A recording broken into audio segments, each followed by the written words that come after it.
imsakda mütləq şəkildə rasionunuzda olmalı olan 4 qida məhsulu. Birinci qida məhsulumuz yumurtadır.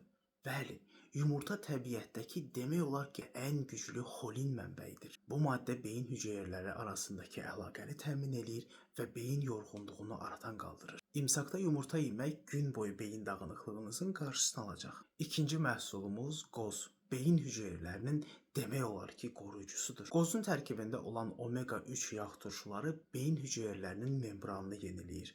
Bu da aclıq zamanı beyni stressdən qoruyur. Həmçinin tərkibində olan yüksək maqnezium aclıqdan yarana biləcək əsəbiliyin qarşısını alır. Üçüncü məhsullarımız isə yulaf və qarabaşaqdır. Bu taxıllar B qrup vitaminləri ilə zəngindir. Həmçinin mürəkkəb karbohidrat mənbəyi olduğu üçün beynimizi günortaya qədər deyil, axşama qədər demək olar ki, yavaş-yavaş enerji ilə təmin edirlər. Dördüncü məhsulumuz isə zeytun və zeytun yağıdır. Zeytun çox güclü antioksidant olan E vitamini deposudur. İmsakda yeyəcəyiniz 5-7 ədəd zeytun gün ərzində beyninizi və düşüncə qabiliyyətinizi çox yüksək hədlərdə saxlayacaq.